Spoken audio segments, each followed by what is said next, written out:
Bonjour à tous. Aujourd'hui, on va se pencher sur une question. Une question qu'on a souvent tendance à mettre de côté, n'est-ce pas?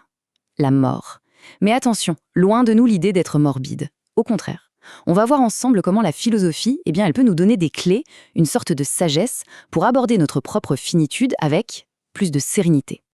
Alors pour commencer, allons droit au but avec la question la plus simple et en même temps la plus immense, celle que nos sources posent dès le départ. C'est quoi, au fond, la mort?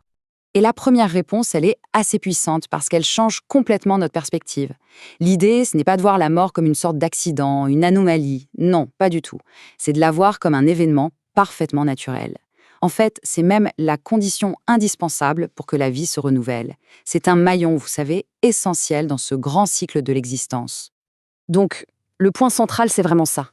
La mort, ce n'est pas une fin brutale, une interruption.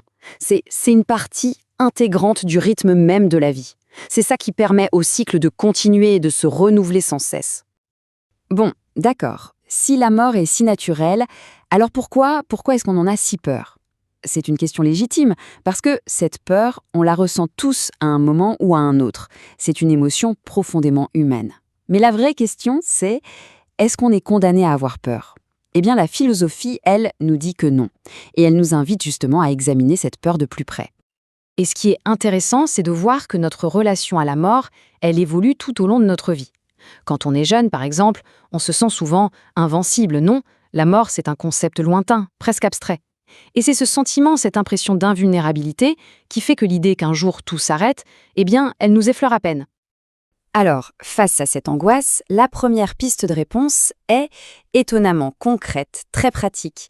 L'idée est toute simple en fait. En prenant soin de sa vie au quotidien, bien manger, bouger, éviter ce qui est mauvais pour nous, on diminue naturellement l'anxiété liée à sa faim.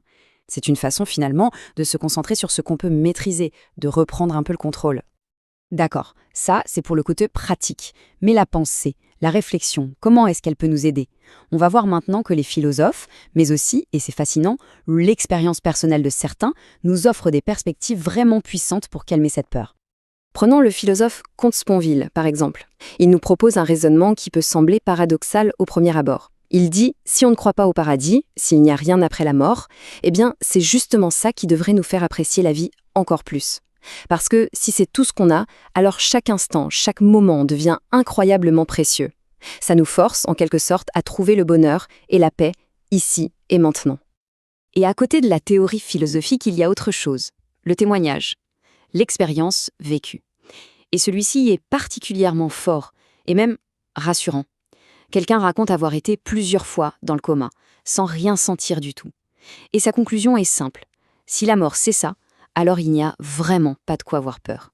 Ce qui est crucial ici, c'est que ce genre de témoignage aide à démystifier le passage lui-même. L'expérience est décrite non pas comme quelque chose de douloureux, une épreuve, mais plutôt comme une transition paisible, immédiate et sans aucune souffrance. Ok, alors mettons qu'on arrive à apaiser un peu cette peur de notre propre fin. Une autre question surgit tout de suite après. Et après nous, il se passe quoi? Qu'est-ce qui reste? C'est là qu'on déplace le regard, de notre finitude personnelle à ce qui en fait continue, à notre héritage. La question c'est donc, quel avenir existe après nous? C'est une invitation à penser à l'écho de notre propre vie. Comment notre passage sur Terre continue de résonner bien après qu'on soit parti? Notre fin à nous, ce n'est pas la fin de toute l'histoire, c'est juste la fin d'un chapitre. Et cet héritage, attention, il n'a rien de magique ou de mystique. Pas du tout. Il est au contraire très, très concret. C'est quoi? Ce sont nos enfants, bien sûr. Ce sont les traces qu'on laisse derrière nous, nos créations, nos idées. Ce sont nos contributions, même toutes petites, à la société de demain. Alors, au bout du compte, que faut-il retenir de tout ça? On arrive à la conclusion de ce parcours, au message peut-être le plus important de toute cette réflexion. Et ce message, il est rempli d'empathie. Il nous dit que les vrais ennuis, la vraie douleur, ce n'est pas pour la personne qui s'en va, non, c'est pour ceux qui restent, la famille, les proches. La souffrance, en fin de compte, c'est une affaire de vivant. Et c'est là que tout se rejoint. La conclusion est toute simple, mais en même temps, elle est d'une profondeur immense. Il faut accepter cette finitude. Comprendre une bonne fois pour toutes que la mort fait partie du tableau, qu'elle est un fil dans la grande et belle tapisserie de la vie. Et l'accepter, c'est peut-être ça, la vraie clé pour trouver la paix. Ce qui nous laisse avec une dernière pensée, une question un peu provocatrice. Et si finalement, la meilleure façon de célébrer la vie, ce n'était pas d'essayer d'oublier la mort, mais au contraire, d'y penser? Et si le fait d'embrasser pleinement notre condition de mortel était en fait le secret pour vivre plus intensément, avec plus de sens, plus de gratitude? C'est une idée à méditer et c'est peut-être ça la plus grande sagesse de toutes.